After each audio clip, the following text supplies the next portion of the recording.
What's good, Dreamland babies? The dreamland you picked from the orchard is truly bizarre encounters with insectoid humanoids. There are a lot of strange cryptids and alien reports, but none are stranger than the cryptid described as a human insect. Here are some encounters reported with giant walking bugs, and are every bit as completely off the wall as you might imagine.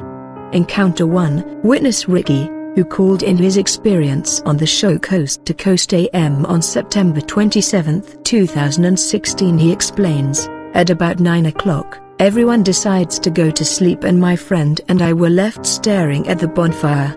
I decided it was a good time to listen to music, so I went to my sister's 4Runner and I was opening the back to grab my iPod. And as I opened the back door, I heard something come out of the tree. It didn't come out of the tree. It was almost like it was holding on and it fell. And I heard this huge thump.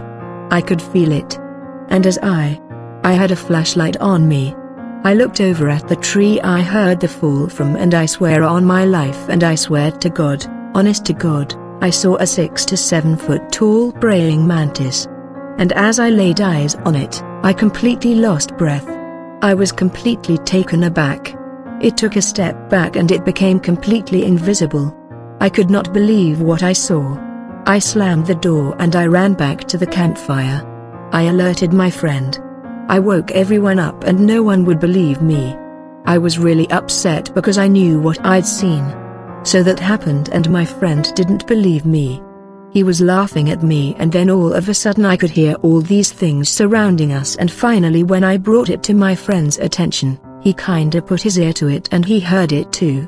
Finally, I was patrolling the campground with my flashlight and I could just hear these things surrounding us, and I heard like this clicking sound. It was like, makes clicking sound. It was really strange. I was so scared.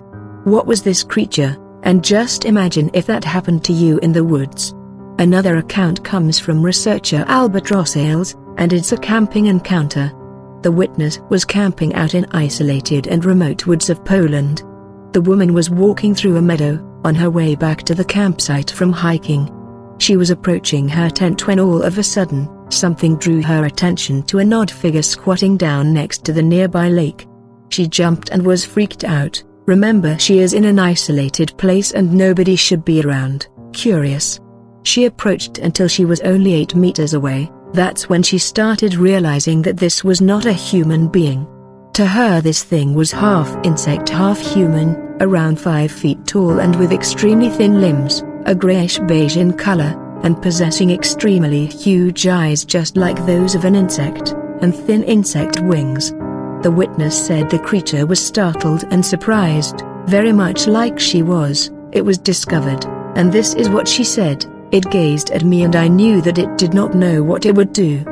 Our encounter had no meaning or aim. It appears to have been a total surprise for both of us. It's unclear what she did after this or what the creature did. But I know if I ever go to Poland and I'm out camping in the woods, I hope I don't run into this."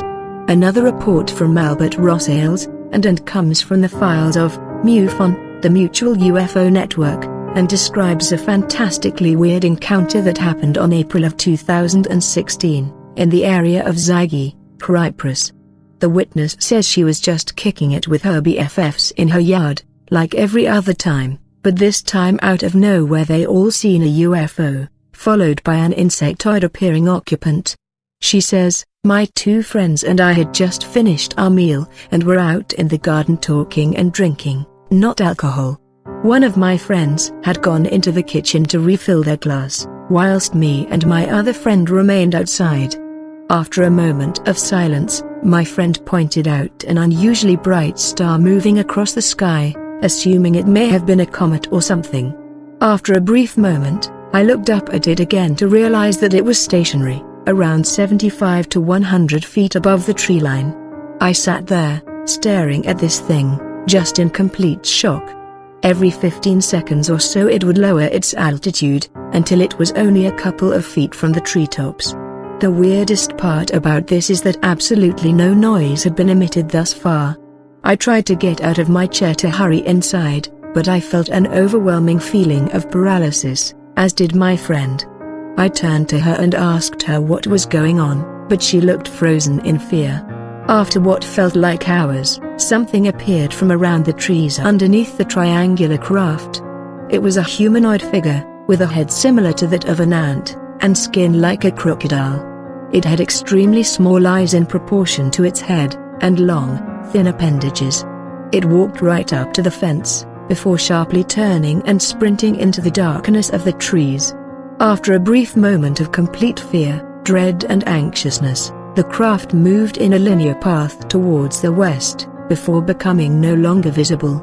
During this time, my friend who had gone to refill her glass watched the entire event through the window. She recalls, although neither me or my other friend do, that the creature had some sort of device in its hand, and that it held it up briefly before its disappearance. That weird encounter is pretty easy to classify as a UFO/alien encounter. Some are just too odd to say it's one or the other. Like this next case was in Hardwood Heights, just outside of Chicago, Illinois. He says around 1:30 a.m. he came home from work and was looking out the window when, unexpectedly, something out of this world was staring back at him.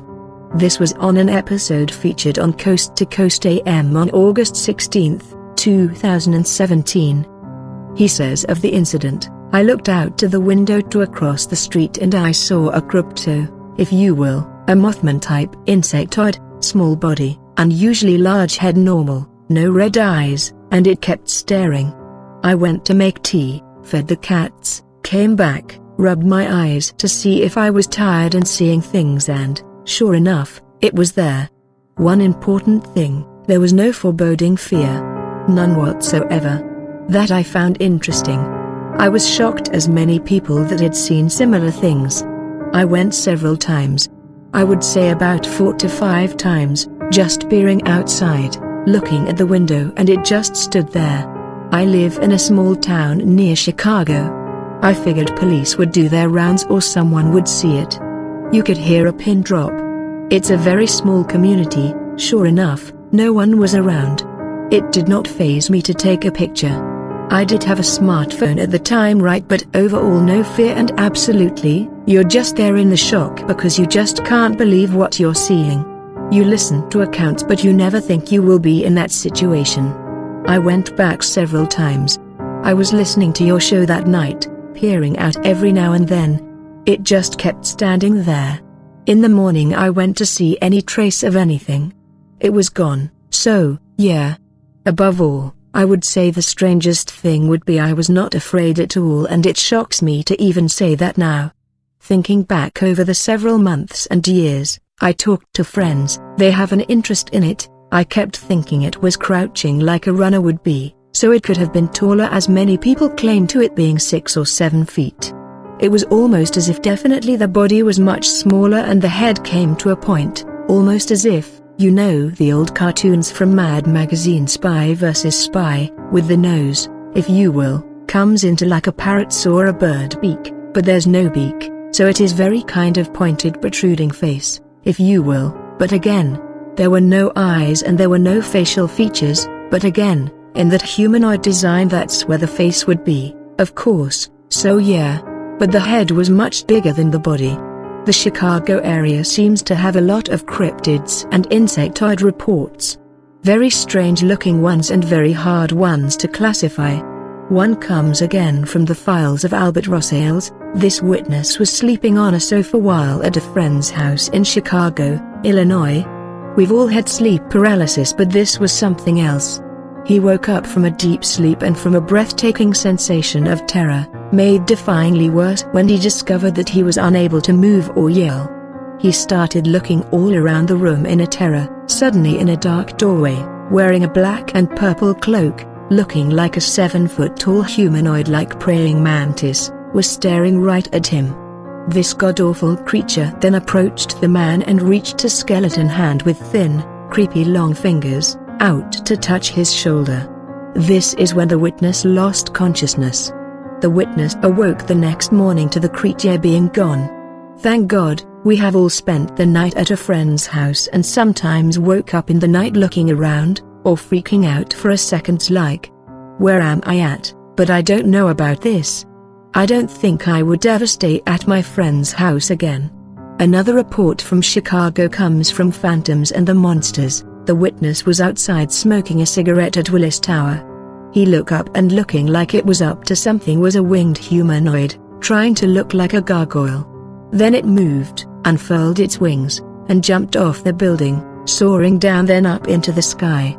The witness realized then that the creature looked insect-like, and Lance Trickler says of the report, the witness states that the being's outstretched wings were not very large, maybe 6'8" from tip to tip, but were very jagged and insect-like, shaped similar to a moth. The being was also dark green in color and had a body form like that of a mantis. The legs seemed to be human-like and extended beyond the body while flying. He called it a human, insect and bird mix. That seemed to mutate while in flight. Another creepy and bizarre encounter, but this time from Bremerton, Washington. It was published on October 8, 2017 in an edition of Strange magazine, but occurred back in 1948. A young woman named Virginia Staples was doing household chores, like she's done countless times, in our rundown apartment building basement, but this time it was different. The gigantic dimly lit basement always had water-soaked floors and walls. It was rumored to have passageways leading to the sea, even though the atmosphere was dark, wet, and with creepy tales of tunnels. Virginia was used to working in it. Yeah, one day something seemed off. She felt unease and dread flash flooding through her veins. No matter what she thought, trying to think it's just nerves, she couldn't shake it. It became stronger and stronger, graduating to sheer terror and no discernible reason. She would say this happened next. It was such a creepy feeling. I finally turned around and looked toward the back of the basement and froze. I was so scared I can still feel it. I couldn't move. In one of the huge holes in the basement there stood this thing. It was horrible. I stand 5 feet tall and this creature was as tall as I was. It had a bright orange-colored body and little spidery thin legs and antennae on its head that kept moving back and in and out. That thing started towards me. I backed out of the basement and got up to my apartment and packed up all my things and moved. I was so scared. I moved over to Seattle to my cousins. Really, no one would really believe this, but as God is my witness, it really happened. She said for years and years after she had potent, chronic nightmares. Also that it looked like a humanoid shrimp. The most interesting part about this story, besides the sheer horror of seeing that, is that this wasn't out in the country or in the boondocks. This was an apartment building basement. Yes, it was a huge basement, kind of like a warehouse, but Bremerton was a naval port city, population of 80,000 people. The only thing that makes sense is if there really was passageways to the sea, or that they never happen at all. I guess we're left to wonder. I personally believe in strange phenomena, but some of these cases are just tying out of this world. That's why I love them. If you have any awesome stories like this, please send them to the link below. Also, if you like the Dreamlands you picked from the Orchard, I would to ask you to be a Patreon and become an official Dreamland baby. If you can't afford to make a donation and still want to join the Orchard family, please like, share, and subscribe. Thank you, Bunchies Munchies. Peace out and Dreamland in.